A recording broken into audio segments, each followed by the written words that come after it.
하나님 말씀 보겠습니다. 하나님 말씀 창세기 9장 18절에서 10장 32절까지인데 9장 18절에서 29절까지 그 다음에 10장의 21절 한 절만 보도록 하겠습니다. 21절, 25절 두 절 보겠습니다. 하나님 말씀이 이러합니다. 방주에서 나온 노아의 아들들은 셈과 함과 야벳이며 함은 가나안의 아버지라. 노아의 이 세 아들로부터 사람들이 온 땅에 퍼지니라. 노아가 농사를 시작하여 포도나무를 심었더니 포도주를 마시고 취하여 그 장막 안에서 벌거벗은지라. 가나안의 아버지 함이 그의 아버지의 하체를 보고 밖으로 나가서 그의 두 형제에게 알림해 셈과 야벳이 옷을 가져다가 자기들의 어깨에 메고 뒷걸음쳐 들어가서 그들의 아버지의 하체를 덮었으며 그들이 얼굴을 돌이키고 그들의 아버지의 하체를 보지 아니하였더라. 노아가 술이 깨어 그의 작은 아들이 자기에게 행한 일을 알고 이에 이르되 가나안은 저주를 받아 그의 형제의 종들의 종이 되기를 원하노라 하고 또 이르되 셈의 하나님 여호와를 찬송하리로다. 가나안은 셈의 종이 되고 하나님이 야벳을 창대하게 하사 셈의 장막에 거하게 하시고 가나안은 그의 종이 되게 하시기를 원하노라 하였더라. 홍수 후에 노아가 350년을 살았고 그의 나이가 950세가 되어 죽었더라. 21절 셈은 에벨 온 자손의 조상이요 야벳의 형이라. 그에게도 자녀가 출생하였으니 25절에 에벨은 두 아들을 낳고 하나의 이름을 벨렉이라 하였으니 그때 세상이 나뉘었으며 벨렉의 아우의 이름은 욕단이며. 아멘.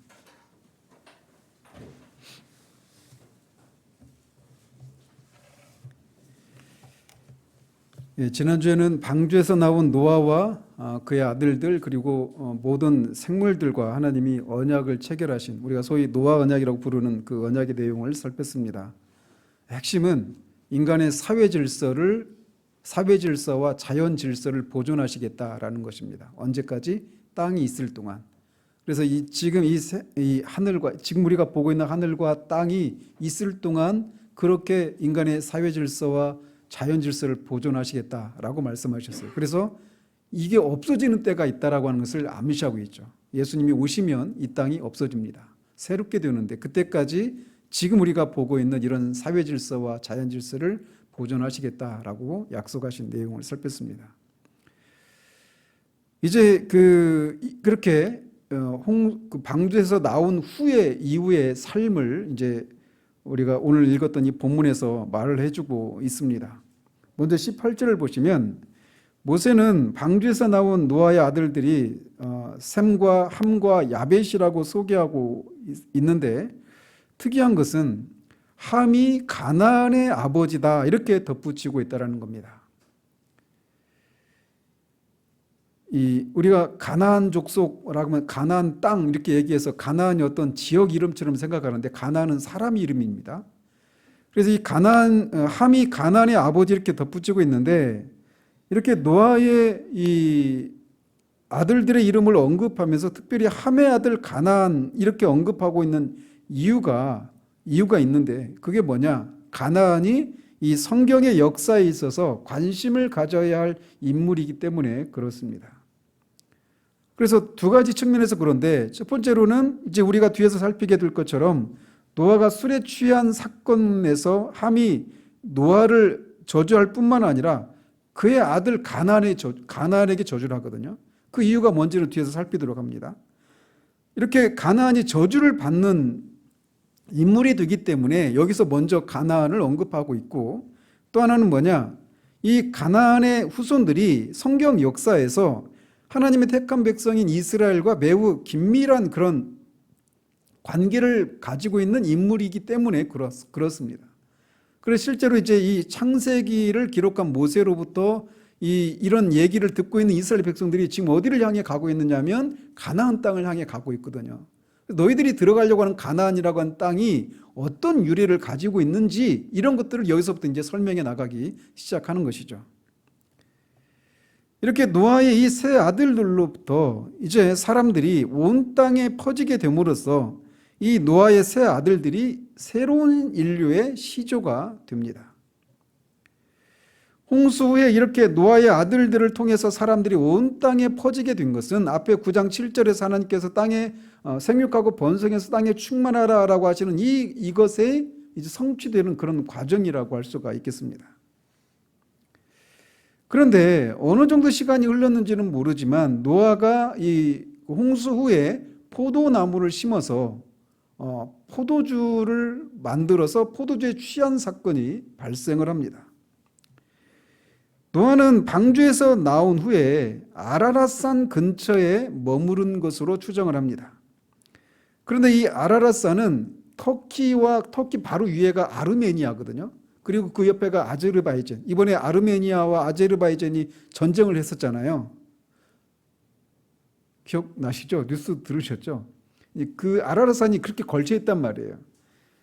그런데 이 아르메니아 지방은 옛날부터 포도 재배가 왕성했고 또 지금도 아라랏산 서편 기슭에 가면 노아의 포도원이라고 하는 그런 유적지가 있다고 합니다. 그러니까 이 노아가 포도 농사를 지어서 포도주를 만들었다고 하는 이 사건이 어떤 그냥 허구가 아니라 팩트에 근거한 그런 진술이라고 하는 것을 보여주고 있습니다. 그래서 성경은 꾸며낸 얘기가 아니라 이렇게 정확한 사실에 근거한 진리의 책임을 우리가 기억할 필요가 있어요. 그런데 노아가 이렇게 포도를 수확해서 포도주를 만들어 마셨단 말이죠. 그런데 그만 취하도록 마셔서 그 장막 안에서 발가벗고 그렇게 누워 있었습니다. 노아가 처한 상황을 한번 생각해 보십시오. 노아가 1년 동안 방주에 있었는데 방주에서 나와서 그가 본 환경은 완전히 그냥 황폐화된 그런 땅을 보게 되었어요. 그리고 그 방주에서 나왔을 때는 자기 가족 말고는, 그리고 그 안에 있었던 동물들 말고는 그가 홍수 전에 봤던 수많은 사람들과 그 짐승들, 그 산, 이런 것들이 다 파괴되고 다 죽고 말았단 말이죠. 우리가 이라크 전쟁이나 이런 영화를 보면 미군들이 갔다고 와서 외상후 스트레스 장애라 PTSD라고 하는 이런 것을 막 겪잖아요. 노아에게도 뭐 그런 용어는 없지만 이런 고통이 분명히 있었을 거란 말이에요. 그래서 포도주를 만들어서 이렇게 마시다가 너무 과하게 마셔서 발가벗고 장막에 드러누워 있게 된 것입니다. 이것은 어떤 그런 이유가 충분하다 하더라도 어쨌든 결과적으로 이것은 노아의 실수입니다. 앞에 6장 9절에서 그가 당대 의인이요 하나님 앞에 완전한 자다 이렇게 평가를 받았지만 그가 하나님 앞에 의인이라고 평가받았던 것은 그의 완전함에서 하나님 앞에서 절대적인 의미의 완전함 때문에 그런 평가를 받았던 것이 아니라고 하는 것을 이런 실수를 통해서도 우리가 볼 수가 있는 것이죠. 심판을 통해서도 아담의 타락으로 그 아담의 후손들에게 생겨난 그런 죄의 오염, 이것은 사라지지 않는다라고 하는 것을 당대 의인이요 완전한 자라고 평가받았던 노아조차도 이런 실수를 하는 것을 통해서 우리에게 교훈해 주고 있단 말이죠. 따라서 노아 같은 사람도 이런 실수를 했다라면 하물며 우리 같은 사람은 얼마나 더 많은 허물을 범하는 사람인가라고 하는 생각을 하면서 우리가 늘 하나님을 의지하고 깨어있을 필요를 다시금 여기서도 우리가 교훈받게 되는 겁니다. 자, 그럼에도 불구하고 노아가 이렇게 실수했지만 하나님께서는 그런 노아의 실수를 통해서라도 하나님의 구속 역사를 계속 진행하셨기 때문에 오늘 여기까지 오게 된 것입니다.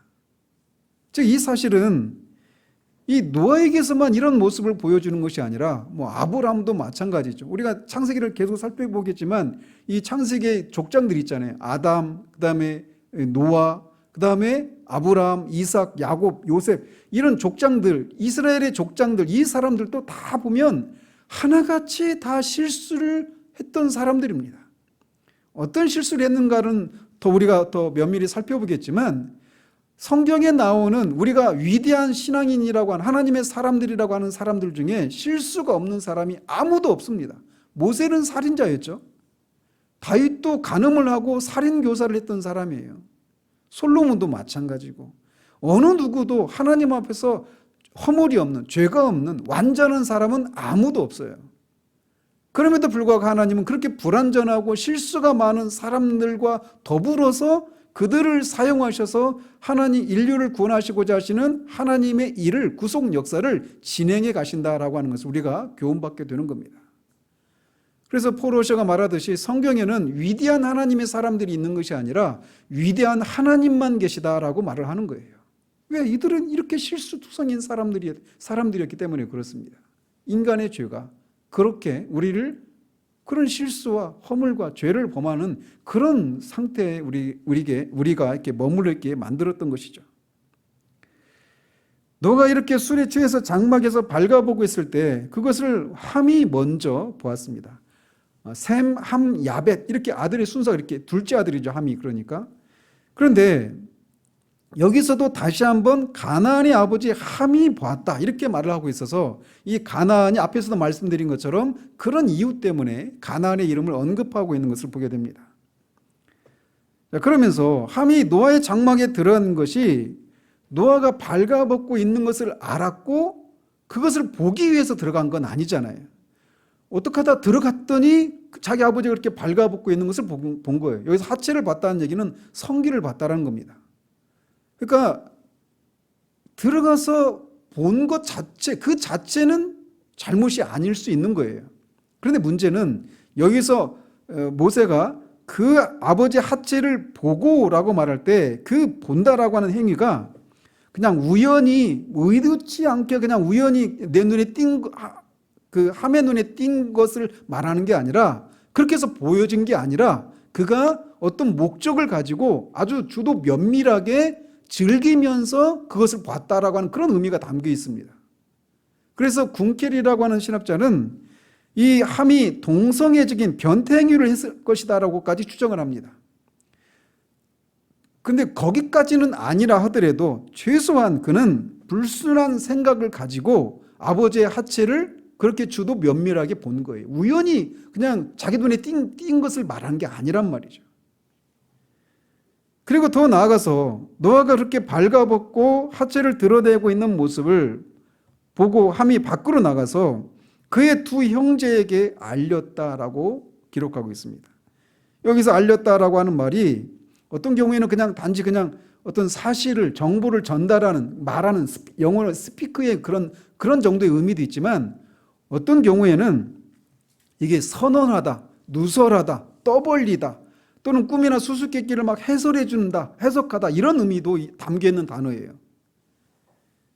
그러니까 그는 아버지의 그 하체를 봤음에도 불구하고 아들로서의 그런 신의를 배반하고 아버지의 상황을 마치 어떤 비밀을 막 말해주듯이 해설하듯이 자세하게 말하면서 막 떠벌리고 공개시켜버린 그런 일을 했다라는 것입니다.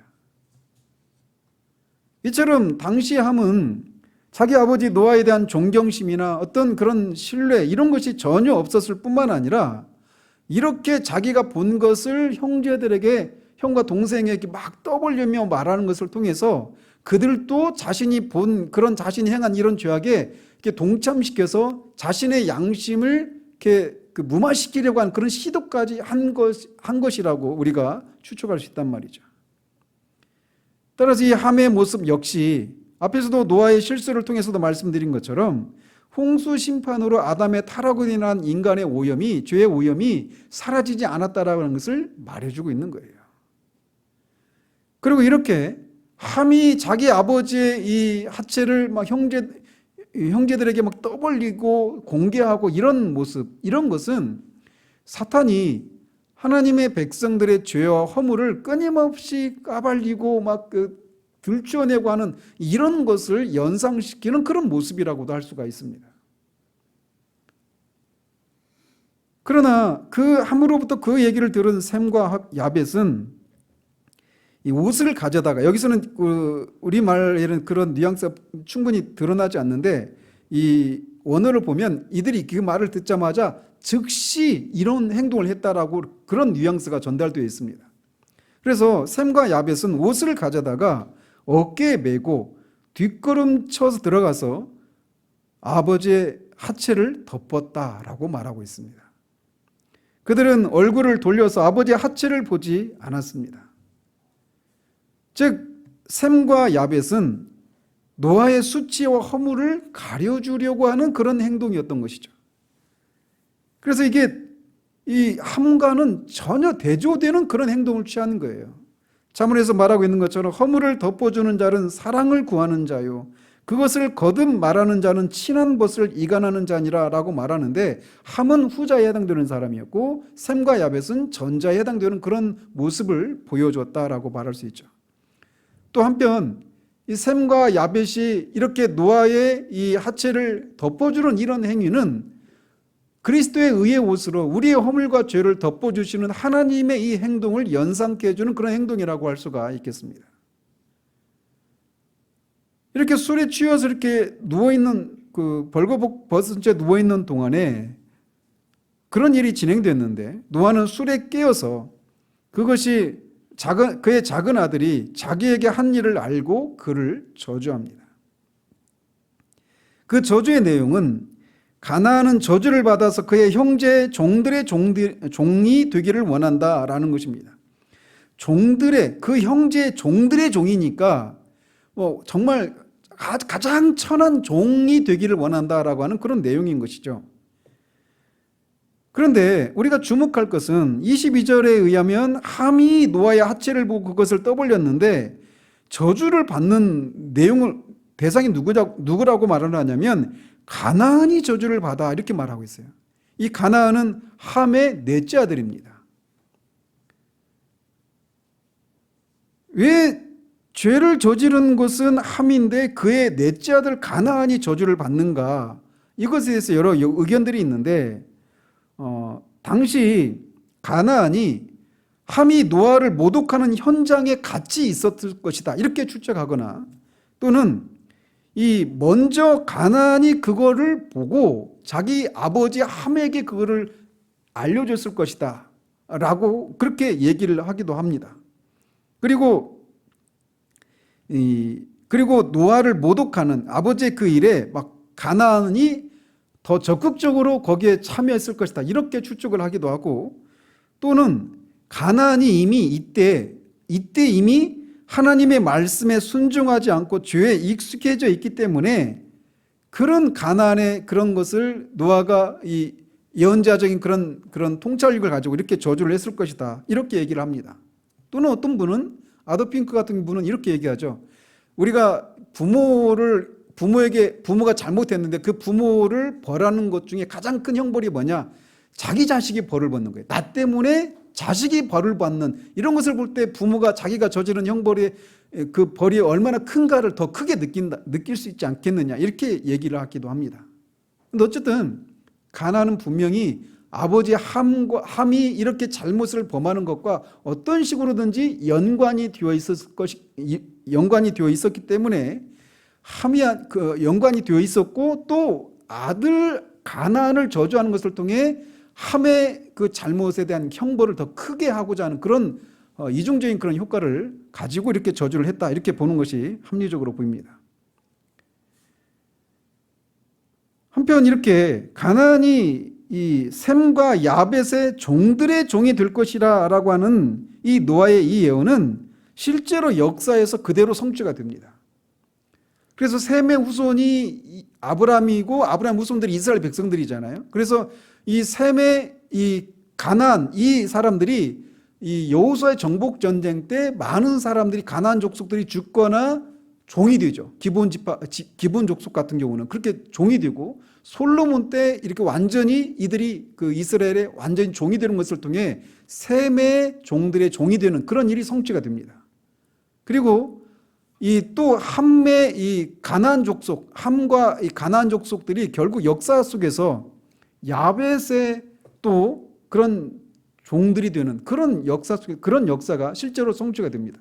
야벳은 우리가 뒤에서 살피겠지만 야벳은 주로 이제 인도 유럽 계통의 사람들입니다. 우리가 흔히 백인이라고 부르는 사람들이죠. 이런 사람들이 야벳 족속들인데 그들의 지배를 받아요.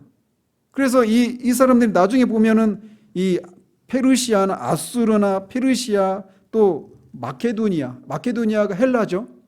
헬라 그 알렉산더 대제에 의한 그 제국이죠. 그리고 로마 제국의 지배를 받게 돼요. 그래서 이 노아의 성취가, 이 저주가 실제로 성취가 됩니다.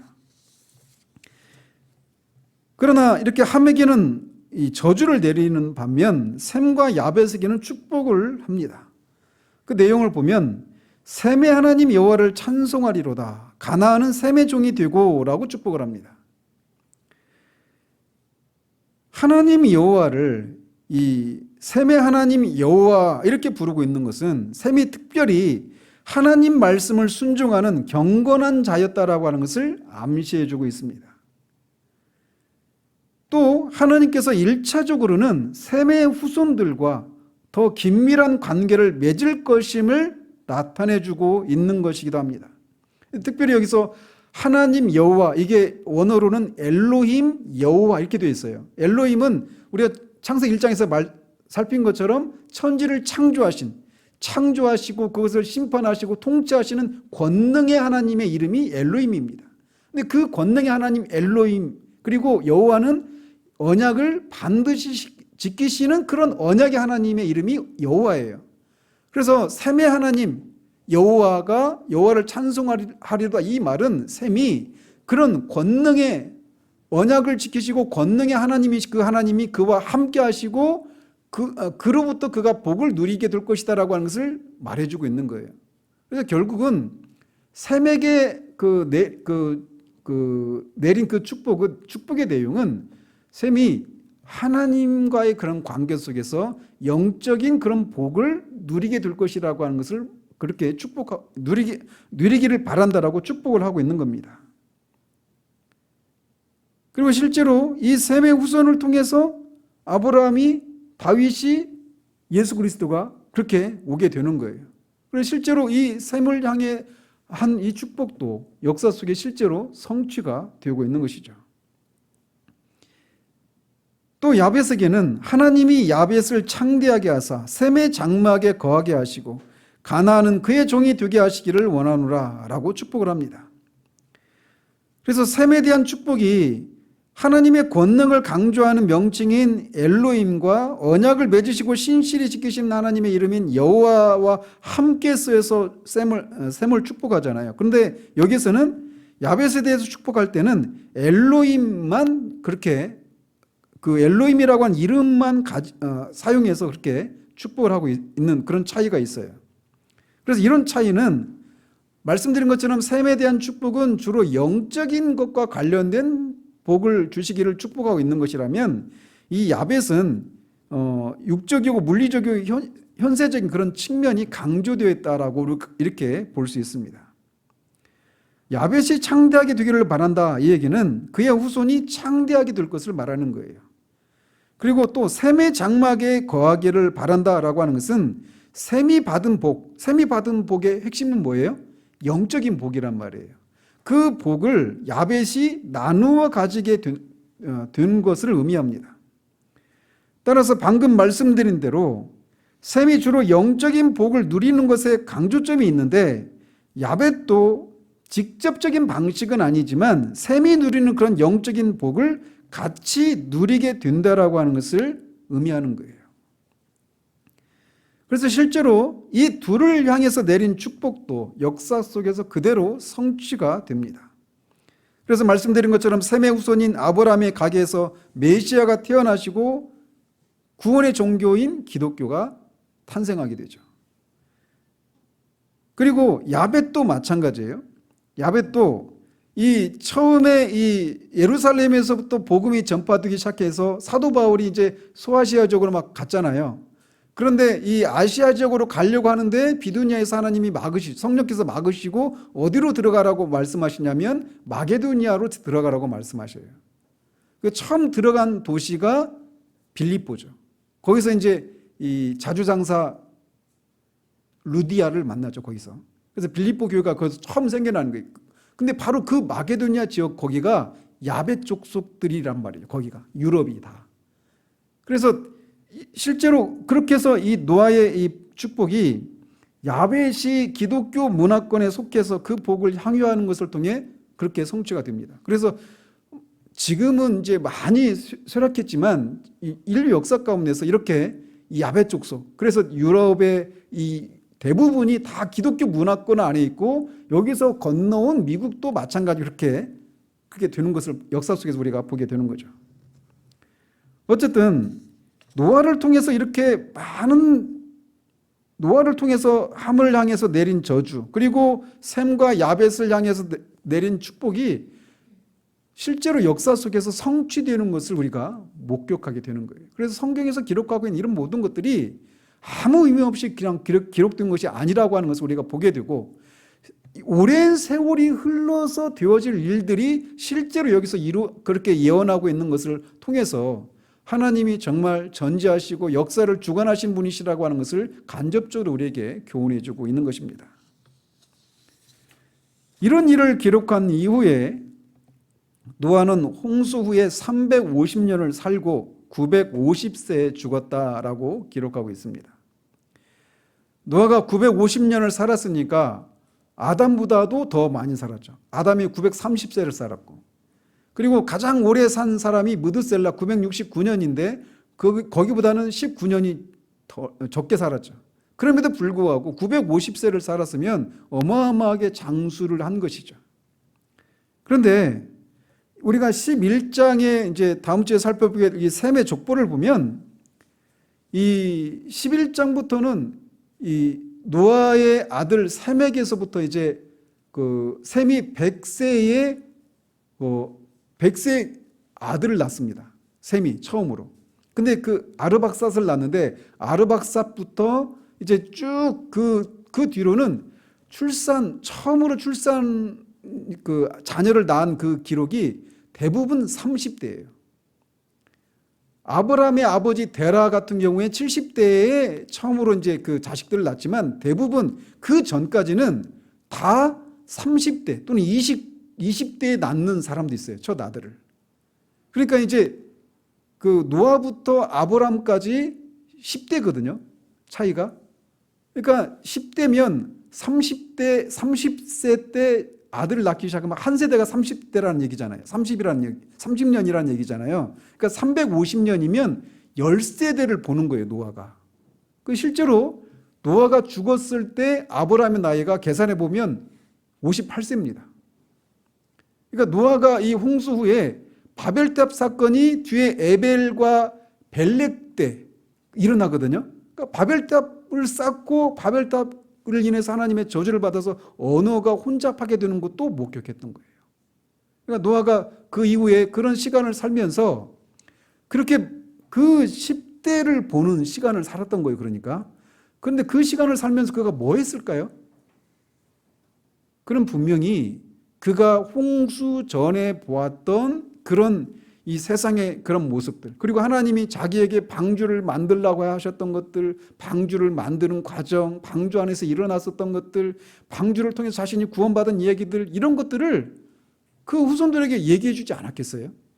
그래서 베드로후서에 나오는 것처럼 그가 의를 전파하는 노아라고 이렇게 평가를 하고 있는데, 의를 전파했던 그 노아의 삶은 단지 그냥 홍수 전에만 하나님이 이 세상을 심판하실 것이다, 그래서 방주를 통해 나를 구원받도록 하시기 위해서 방주를 만들겠다, 너희들의 죄를 회개하고 돌이켜라, 이렇게 그 홍수 전에만 그런 일을 한 것이 아니라 그 이후에도 그렇게 했을 것이다라고 우리가 추정할 수 있는 거예요. 그렇게 살다가 그도 역시 모든 사람이 가는 길인 죽음을 맞이하게 됩니다. 그래서 이제 10장은 노아의 세 아들들을 통해서 세상에 어떻게 사람들이 퍼져 나가는지를 기록하고 있습니다. 근데 여기서 이제 2장 2절에서 5절까지는 야벳의 이 후손들 14명의 후손들의 이름이 언급되고, 6절에서 20절까지는 30명의 함의 후손들의 이름이 거명되고 있고, 21절에서 31절까지는 30명의 또 셈의 후손들이 소개되고 있습니다. 그래서 이제 그 노아의 아들은 말씀드린 것처럼 18절에 나오는 것처럼 셈, 함, 야벳이에요, 순서가. 그럼에도 불구하고 야벳의 후손이 먼저 언급되고 셈이 맨 마지막으로 배치되어 있거든요. 그 족보가. 그 얘기는 뭐냐? 이 셈을 원래 기록상으로는 셈을 먼저 언급하고 함, 야베 이렇게 가는 게 맞는데 셈을 맨 뒤에다 배치해 놓은 것에도 어떤 의미가 있단 말이죠. 그것은 셈에게서 이루어질 큰 구원 역사를 강조하기 위함이에요. 그리고 이 셈으로부터 아브라함이 나오거든요. 아브라함은 셈의 후손이에요. 그래서 이 11장 또 12장이 계속 이 셈의 족보, 그 다음에 셈의 후손으로부터 아브라함이 나오는 것으로 이어지는, 이렇게 자연스럽게 그것을 배치하기 위해서 셈을 뒤에다가 배치해 놓았다, 이렇게 볼 수 있습니다. 그래서 여기에 나오는 이름들을 다 막 어디에 살았던 누구고 이렇게 다 말할 수가 없어요. 이렇게 하려면은 한 3주를 해야 됩니다. 여러분이 그냥 개인적으로 읽어보시고, 그리고 여기에 나오는 이게 이 주석마다 약간씩 차이가 있어요. 공통적인 그런 것도 있는데 약간씩 차이가 있어요. 그래서 여기서는 제가 간략하게만 이렇게 살피면서 지나가도록 합니다. 그래서 이 2절에서 5절까지는 14명의 야벳의 후손들의 이름이 나옵니다.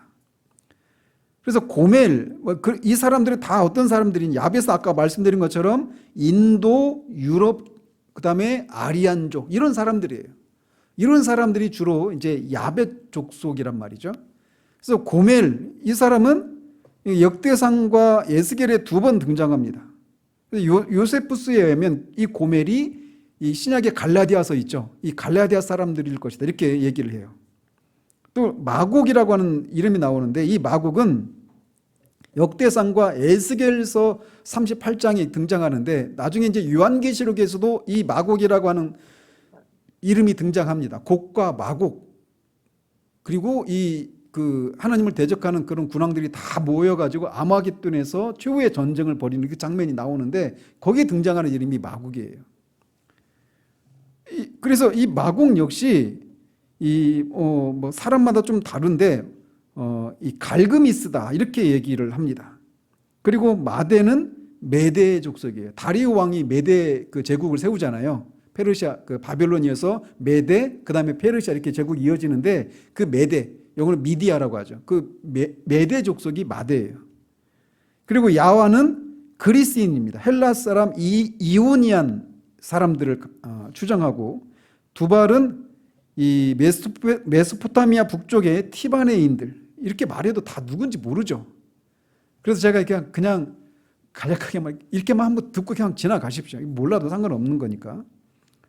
그리고 고멜의 아들은 아스그나스, 리밧, 도갈마 이렇게 나오는데, 각각 스고디아인, 켈트족과 고울족, 그다음에 아르메니아인들로 이렇게 추정을 합니다.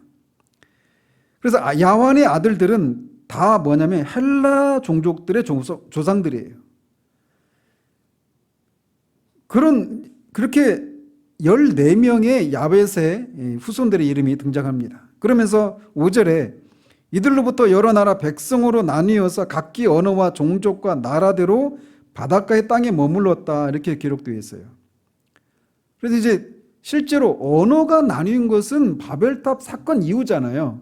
근데 여기서 이렇게 말하고 있는 것은, 그러니까 이들이 막 언어가 서로 못 알아들을 정도로 그렇게 혼잡한 그런 상황은 아닌, 어떤 지역마다 어떤 종족마다 어떤 그 특이한 어떤 사투리, 방언, 이런 정도의 의미로 해석을 하는 것이 그 합리적인 추정이라고 할 수 있겠어요.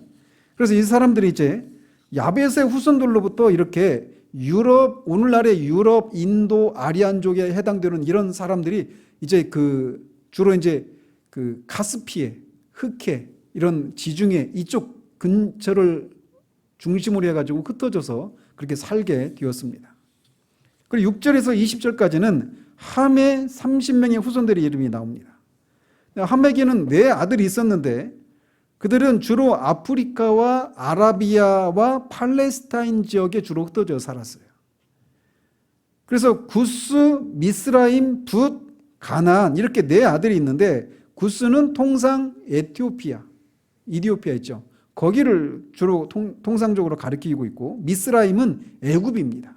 미스라임이 애굽을 가리키고, 붓은 리비아예요. 그 옆에 리비아. 그리고 가나안은 우리가 알고 있는 팔레스타인 지역을 가리킵니다.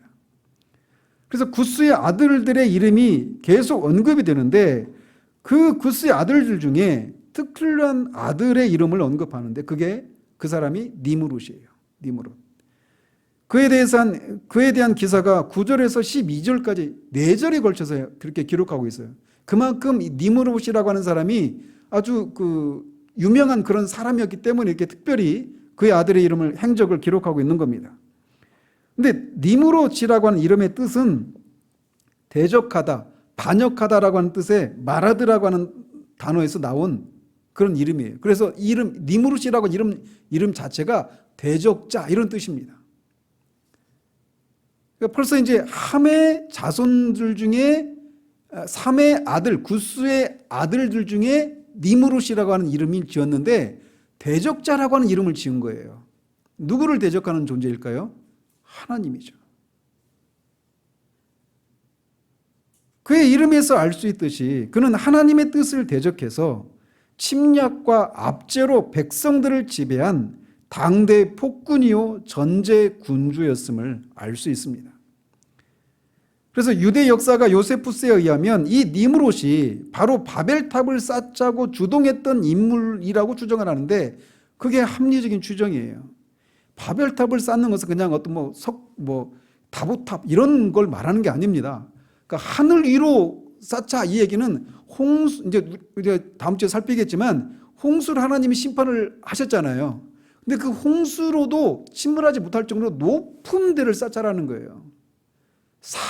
산도 잠겼는데 그런 것으로도 벗어날 수 있을 정도로 쌓으려고 하는 그런 시도를 했던 거예요. 그러니까 이게 개인이 몇몇 종족이 할 수 있는 일이 아니란 말이죠. 막 진짜 국가적인 일을 넘어서 막 여러 국가 연합적인 그런 연합을 해서 하기도 벅찬 그런 일을 한 거예요. 이런 일을 정도로 하려면 그가 어느 정도의 그런 권력을 가지고 있었을까? 이것을 우리가 충분히 유추할 수 있단 말이죠. 그리고 하나님의 뜻을 정면으로 대적하는 일이었단 말이에요, 이게. 하나님은 땅에 충만하라. 이 얘기는 뭐예요? 땅이 흩어져서 여기저기 막 땅을 채우라는 얘기인데 흩어짐을 면하기 위해서 바벨탑을 쌓았거든요. 그러니까 하나님을 아예 그냥 대적하는 것이란 말이에요. 그래서 그런 일을 할 수 있는 고대 인물이 누가 있을까? 니무롯밖에 없다라는 거죠. 그래서 니무롯이 바벨탑 쌓는 일의 주동자였다. 이렇게 요세푸스가 추정을 하는데 합리적인 추정이라고 보여집니다.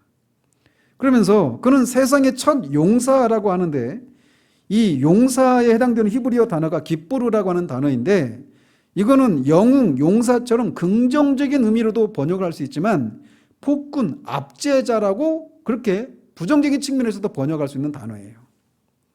그런데 그의 이름이 대적자란 말이에요. 그의 이름에서 알 수 있는 것처럼 그가 여기서 우리 말로는 용사라 이렇게 번역했는데 대적자, 폭군, 전제자 이렇게도 우리가 보는 것이 맞아요. 그리고 여호와 앞에서 그가 용사 이렇게 말하는데 여호와 앞에서라고 하는 말이 라틴어로는 코람 데오죠. 이 여호와 앞에서라고 하는 말이 부정적으로도 해석할 수 있고 긍정적으로도 해석할 수 있습니다. 긍정적인 의미에서 여호와 앞에서는 하나님의 면전에서 이런 뜻이에요. 여호와 앞에라고 한 말이 하나님의 얼굴 앞에서 이런 뜻입니다. 이게 문자적으로. 근데 그것을 긍정적으로 해석한다는 얘기는 하나님이 나를 지켜보고 계신다라는 것을 알고 하나님의 뜻에 순종하면서 살 때는 긍정적인 의미가 있는 거예요. 그런데 여호와 하나님이 보는 걸 뻔히 알면서도 하나님을 대적하는 거예요. 그러니까 여호와 앞에서 그 행하는 행동은 더 큰 죄가 되는 것이죠. 그런데 니무롯이 하나님을 대적하는 사람이었단 말이에요.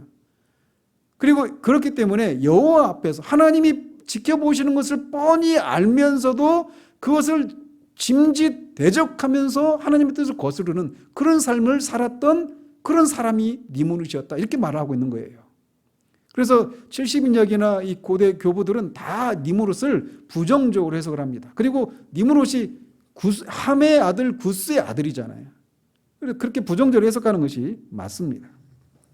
그래서 그는 이 용감한 사냥꾼이었다고 하는데 당시에는 이 짐승을 잡아서 수렵 활동을 통해서 그렇게 하는 것이 이제 대부분이었겠죠. 물론 농사도 지었겠지만. 그래서 이 사냥꾼을 하면서 그 용감한 그 사냥꾼이라고 하는데 그 말이 1차적으로는 그가 다른 사람들보다 훨씬 탁월한 능력을 가진 사람이었다, 이런 의미가 있어요. 그런데 그의 이름이 아까 말씀드린 것처럼 부정적인 그런 의미를 가지고 있단 말이죠. 그런데 그렇게 다른 사람들보다 탁월한 능력을 가졌는데 그 능력을 가지고 그걸 남용하는 것이죠. 그 힘을. 그래서 뭐 짐승을 잡지 않아도 되는데 막 그런 잔인하게 짐승을 잡아 죽이는 것에 그런 능력을 사용하게 됐고, 또는 사람들을 사냥하는 인간 사냥꾼과 같은 그런 일을 했을 것이다, 이렇게 추정을 하는 겁니다. 그래서 아문은 여호와 앞에 니므롯같이 용감한 사냥꾼이로다, 이렇게 말을 할 정도로 그는 당대에 매우 유명한 사람이었습니다. 그리고 그가 최초로 국가를 건설하는데 신할 땅의 바벨과 에렉과 악각과 갈레에서 시작돼서 점점 아수르로 나가서 니느웨는 아수르의 수도예요. 아수르로 나가서 니느웨와 르호보딜과 갈라와 및 니느웨와 갈라 사이에 레센을 건설했는데 큰 성읍이 왔다, 이렇게 말을 하고 있어요. 결국 여기는 어디냐면 메소포타미아 지역이에요. 오늘날 신할은 오늘날 이라크 지역입니다. 이라크에서부터 시작해가지고 점점 그 중동의 그 모든 지역들을 그가 장악해 나가는 거예요. 그리고 거기에서부터 세운 나라가 나중에 어떤 나라가 되느냐면 아수르와 바벨론이 됩니다. 아수르에 의해서 북이스라엘이 멸망하죠. 바벨론에 의해서 남유다가 멸망합니다. 그러니까 그가 세운 이 제국들과 하나님의 택한 백성이 이스라엘과의 관계가 장차 어떻게 진행될 것인가라고 하는 것을 여기서도 우리는 이 복선의 형태로 우리가 볼 수 있는 것이죠. 여기까지가 이제 함의 첫째 아들 구스의 아들의 그 이름들입니다. 그리고 이제 둘째 아들은 미스라임인데 앞에서 말씀드린 것처럼 애굽을 가리켜요. 그런데 붓의 이름은 나오는데 붓의 후손의 이름이 안 나오죠. 안 나옵니다. 그 보시면 아마 거기서 이제 대가 끊어지지 않았을까, 이렇게 유추를 하죠. 그리고 가나안이 나오고 이 가나안에게서 시돈과 헷을 포함한 그 9족속이 나옵니다. 이걸 다 이제 말씀드리지는 않겠어요. 그런데 보시면 이렇게 초기의 함의 후손들은 주로 이제 나일강 유역과 팔레스타인 지역, 이제 아라비아 지역 이쪽 위주로 이렇게 주로 이렇게 퍼져서 살았는데 이 당시에 그들은 그쪽이 다 기름진 땅이거든요. 메소포타미아 지역 유역이니까 나일강 유역, 메소포타미아 유역, 여기가 다 문명의 발생지라고 하잖아요. 거기에 이제 물이 많고 그렇게 농사를 짓고 정착할 수 있는 환경이 되었기 때문에 그런 문명이 발전하는 거란 말이죠. 근데 초기에 보면 노아가 함에게 내린 저주와 반대의 모습으로 가고 있는 것을 보게 돼요. 그죠? 가나안은 저주를 받아서 그 형제의 종들의 종이 되기를 원한다, 이렇게 말을 했는데, 저주했는데 그 저주와 반대로 이들이 셈이나 뒤에 야벳보다 더 창대한 그런 모습을 보이고 아주 비옥한 땅을 차지하고 제국을 건설하는 그런 모습들을 보인단 말이에요. 그리고 심지어 우리가 출애굽기 1장 1절에서도 20장 1절에서 십계명에서도 말씀하신 것처럼 나는 너희를 종되었던 애굽에서 건져낸 여호와 하나님이 이렇게 말씀하시잖아요. 셈이란 말이에요. 이스라엘 족속들은 셈 족속이에요. 근데 셈이 함의 종이 되는 그런 일이 벌어졌단 말이에요. 그러니까 역사가 반대로 진행되는 것처럼 보였단 말이에요. 하나님으로부터 버림을 받은 사람들이 잠시는 이렇게 번성하는 것 같고, 또 함에게서 유명한 니므롯이라고 하는 그런 영웅 호걸이 나오잖아요. 세상적인 기준을 가지고 봤을 때. 그래서 악인이 이거를 그 신약의 용어로 환원해서 말씀드리자면 악인이 형통하는 그런 것이 있는 거예요. 이런 모습 속에서도. 여기 배가 형태로 벌써 여기서 나오는 겁니다. 시편 이런 데서 보면 계속 악인은 형통하고 의인은 오히려 핍박을 받고 막 힘든 고난을 받고 이런 것 때문에 고통을 겪는 그런 장면들이 많이 나오잖아요. 여기서도 그런 모습들이 이미 거기서 나오고 있는 거예요. 저주와는 반대로 오히려 이들이 더 큰 세력을 형성하고 번성하고 심지어 셈을 자기의 종으로 삼는 그런 일까지 하고 있단 말이에요. 그러나 궁극적으로는 어떻게 됐어요? 그들이 앞에서도 말씀드린 것처럼 노아가 저주하고 축복한 대로 그렇게 되어져 가고 있는 걸 보게 되는 거예요. 그리고 21절에서부터는 셈의 후손들의 명단이 나옵니다. 특별히 여기서 셈의 족보를 시작하면서 셈은 에벨 온 자손의 조상이요 이렇게 언급을 하고 있어요. 에벨은 아르박삿 그다음에 누구예요? 셈 다음에 아르박삿 다음에 셀라 다음에 에벨이에요. 그죠? 그다음 에벨 다음에 벨렉 이렇게 나오잖아요. 근데 에벨은 그러니까 셈의 4대 후손이에요. 그런데 특별히 여기서 셈이 에벨 온 자손의 조상이요 이렇게 언급하고 있는 것에도 의미가 있단 말이죠. 여기서 기록된 족보는 하나님이 진행하시는 구속 역사를 보여주기 위해서 기록하고 있는 거예요. 그냥 우리가 흔히 족보를 가지고 우리 조상이 누구인지, 우리 조상 누가 어떤 일을 했는지, 어떤 지위를 가졌던 사람인지 이런 것을 확인하기 위해서 족보를 만들잖아요. 근데 여기서 성경에서 기록한 이 족보는 그런 의미가 아니라는 겁니다. 그런 목적으로 족보를 기록한 게 아니에요. 하나님이 이 역사를 진행하시는 것이 구속 역사를 진행하기 위한 역사라고 하는 것을 보이기 위해서 족보를 기록하고 있단 말이죠. 그것을 여기서부터 보여주고 있는 거예요. 셈이 에벨 온 자손의 조상이다 이렇게 말하고 있단 말이죠. 이 에벨이 누구냐? 25절에 보면 에벨이 처음 나오죠. 에벨에게서 두 아들이 나오죠. 하나는 벨렉, 하나는 욕단이라고 하는 아들이 나와요. 근데 이제 11장에 가면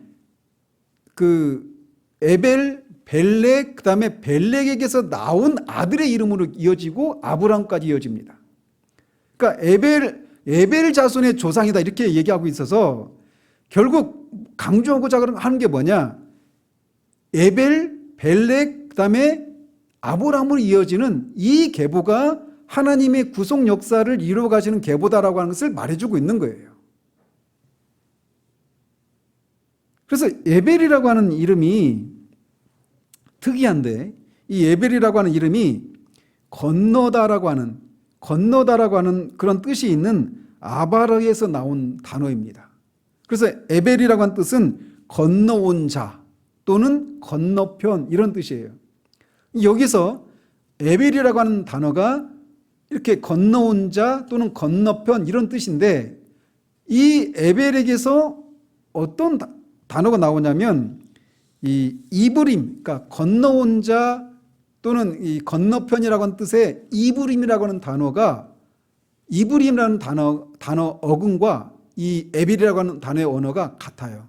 이 이브림이라고 하는 단어가 또 뭐와 같으냐면, 우리가 히브리어 보면 에녹이 히브리어 발음으로는 한옥이라고 그랬잖아요. 그러니까 이브림 하면 어떻게 또 발음할 수 있는 거예요? 히읗이니까 히브림이죠. 히브림에서 히브리라고 하는 단어가 나왔다. 이렇게 학자들이 얘기하는 거예요. 그러니까 히브리 족속을 통해서, 히브리 민족을 통해서 하나님이 구원자 예수 그리스도를 보내시잖아요. 여기서부터 에벨이 그런 중요한 의미가 있는 이름이라는 것이죠. 그래서 셈이 에벨의 온 자손의 조상이다라고 하면서 에벨의 이름을 특별히 언급하고 있는 것이 바로 여기에 있는 거예요.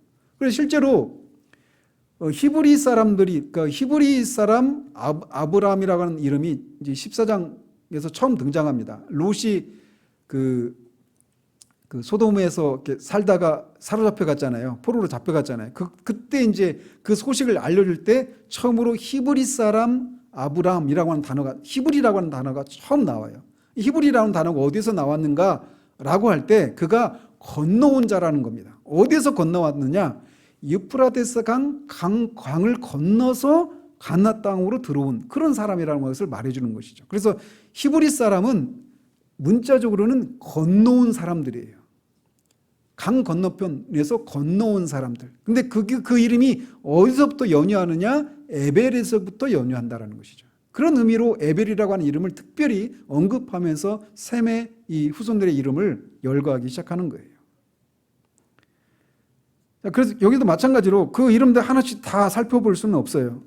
근데 셈이라고 하는 말의 뜻이 뭐냐면, 그 이름의 뜻이 뭐냐면 이름입니다. 셈이라고 하는 게 이름이에요. 셈의 이름의 뜻이 이름이에요. 언어 유희를 하고 있는 것이죠. 셈이 이름이란 뜻이에요. 이름, 명성 이런 뜻이에요. 그런데 보십시오. 셈이 그렇게 이름, 명성이라고 하는 뜻을 가지고 있는데 셈의 후손들 중에 명성을 날린 인물이 있나요? 보면 없어요. 오히려 누구에게서 명성을 날린 인물이 나와요? 함의 후손에게서 나와요. 함의 아들 구스의 아들이 니무롯이잖아요. 니무롯은 그야말로 그 명성을 날린 사람입니다. 그래서 그런 것을 가지고 따지자면 니무롯이라고 하는 사람이 오히려 셈이 되어야죠. 세상적인 기준을 가지고 보면. 오히려 그리고 셈에게서는 그런 인물이 나오지 않아요. 우리가 세상적인 기준을 가지고 볼 때 명성을 날리는 이름이 있는 그런 사람이 셈에게서 나오는 것이 아니라 오히려 함에게서 나온단 말이에요. 왜 셈에게서 그런 그 셈의 이름처럼 그렇게 세상에 명성을 날린 인물이 따로 언급이 되지 않을까요? 없기 때문에 그래요. 없으니까. 오히려 함에게서 나와요. 이 사실은 우리에게 큰 위로를 줍니다. 그리고 하나님의 이 섭리의 비밀들을, 지혜를 우리가 보게 돼요. 뭐냐?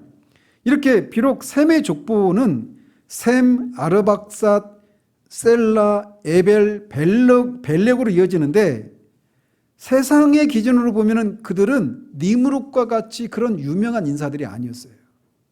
그렇지만 하나님이 보실 때 이 사람들은 그 여자의 후손의 혈통을 이어가고 있는 인물이 되는 거예요. 그리고 여기에서 아브라함이 나오고 다윗이 나오고 예수 그리스도가 나와요. 모든 이름 위에 뛰어난 이름을 가지신 우리 주 예수 그리스도가 이 족보에서 나옵니다. 그런 의미에서 셈은 거기서 그 이름이 실제로 성취가 되는 거죠. 이처럼 인간적인 측면에서 보면 별 볼 일 없이 보여도 하나님께서 택하셔서 역사하시면 그는 유명한 사람이 되는 거예요. 그래서 고린도후서 6장 9절에서 사도가 말하는 것처럼 자기는 무명한 자 같으나 유명한 자다라고 말하는 이유가 바로 여기 있는 거예요. 우리가 다 그런 사람이 되는 거죠. 세상으로 보면은 유명한 사람들이 아니에요.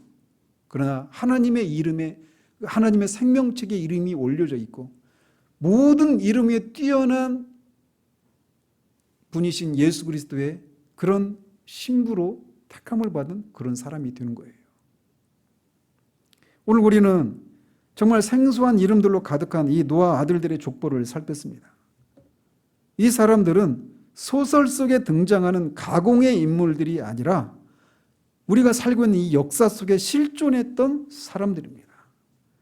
또 앞에서도 살핀 것처럼 그들에게 내린 노아의 저주와 축복이 역사 속에서 실제로 성취된 것을 우리는 봐요. 그런데 잠시 동안은 그것과는 정반대로 가고 있는 것을 보죠. 그러나 궁극적으로는 그대로 되어집니다. 이런 사실들은 성경이 짐짓 지어낸 얘기가 아니라고 하는 것을 우리에게 말해주고 하나님이 말씀하신 것은 반드시 이루어진다라는 사실을 우리에게 교훈해주고 있는 겁니다. 또 세상에서 보면 이름을 날린 인물이지만 하나님의 구속 역사에서는 하나님을 대적하는 자로 나타날 수 있고 반대로 세상에서는 무명하지만 하나님께는 알려진 자들이요 구속사의 반열에 오른 인물일 수 있다라고 하는 것을 우리에게 교훈해 주고 있습니다. 이런 장구한 역사의 흐름은 아무런 목적이 없이 그냥 흘러가는 것이 아닙니다. 셈에게서 아브라함이, 아브라함에게서 다윗이, 다윗에게서 예수 그리스도가 그렇게 나오는, 예수 그리스도를 향하고 있는 역사라는 것입니다. 그리고 그 역사는 앞에 창세기 3장 15절에서 약속하신 여자의 후손이 뱀의 머리를 상하게 해서 뱀에 사로잡혀 있는 여자의 후손들을 해방시켜 주시겠다라고 하시는 하나님의 약속을 성취하기 위해서 이 역사가 진행되고 있는 거예요. 근데 그 역사가 어떤 사람들을 통해서 역사하셔요? 노아와 같이 실수가 많고 허물이 많은 그런 사람들을 하나님이 사용하셔서 하나님의 오래 참으시고 하나님의 위대하신 그 능력과 사랑으로 권능으로 하나님이 이 구속 역사를 이루어가고 계셔서 오늘 저와 여러분이 이 복음을 듣고 예수 그리스도를 믿어 하나님의 백성이 될 수 있었던 것입니다. 그리고 이 역사에는 도저히 흘러가는데 목적이 분명히 있어요. 그리고 이것이 끝나는 날이 있습니다. 우리 주님이 오셔서 이 세상의 역사를 끝내시는 날이 있어요. 그리고 그 끝남과 함께 역사가, 이 세상 역사는 심판을 통해 끝나지만 하나님의 나라, 하나님 백성들을 구원하셔서 하나님 나라가 완성되는 날이 있습니다. 그리고 그것을 우리에게 말씀해 주고 있는데 그것은 반드시 성취됩니다. 비록 이 저주와 축복이 잠시는 역전 현상이 벌어지는 것처럼 보여서 이대로 되지 않는 것처럼 보이지만 결국은 그렇게 성취된 것처럼 아직도 남아있는 그 성취를 바라고 있는 그 약속들도 반드시 그렇게 될 것입니다. 그러므로 이 역사의 흐름 속에 도태되는, 세상에서는 유명한 그런 니무롯과 같은 그런 사람일 수 있지만 이 하나님의 이 구속 역사에서는 도태되어서 영원한 멸망으로 향하는 그런 사람들이 우리들 가운데 아무도 없기를 바라요. 그리고 이미 그런 역사에, 그런 하나님의 은혜로 참여한 사람들이라면 우리가 비록 세상에서는 이름을 날리고 명성을 가진 그런 사람이 아니라 할지라도 하나님 나라에서는 유명한 자들임을 우리가 기억하고 하나님의 백성됨의 그 자부심을 우리가 누리며 살아야 할 것입니다. 기도하겠습니다. 하나님 아버지, 조금은 생소한 이름들이 열거된 노아의 아들들의 이 족보를 오늘 우리가 살펴봅니다. 이 말씀을 통해서 우리에게 말씀하시는 것들을 우리가 기억하고 이 하나님이 이 성경에 기록된 것들이 허구가 아니라 실제 역사 속에서 실존했던 사람들을 하나님이 사용하셔서 이루어가시는 이 구속 역사의 일환으로 이렇게 기록되었다는 사실들을 기억하고 성경에서 말하고 있는 내용들을 우리가 믿음으로 받고 그렇게 이 하나님의 역사, 구원 역사에 합류하고 동참할 수 있는 그런 은혜를 허락해 주시기를 원합니다. 또 이미 그런 은혜를 덧입은 우리들이 세상의 기준으로 보면 니무롯과 같은 그런 유명한 인사들이 아니고 사람들이 흠모할 만한 그런 삶이 아니라 할지라도 셈이 그 이름, 명성이라는 뜻을 가진 것처럼 궁극적으로는 모든 이름에 뛰어난 예수 그리스도의 조상이 되어서 정말 모든 같은 그런 은택을 누리게 되는 것처럼 우리도 그리스도의 신부가 된 사람으로 정말 무명하나 유명한 사람인 것을 알고 그런 구원받은 자의 그런 자부심을 누리며 사는 우리들 될 수 있도록 주님 도와주시기를 원합니다. 예수 그리스도 이름으로 기도합니다. 아멘.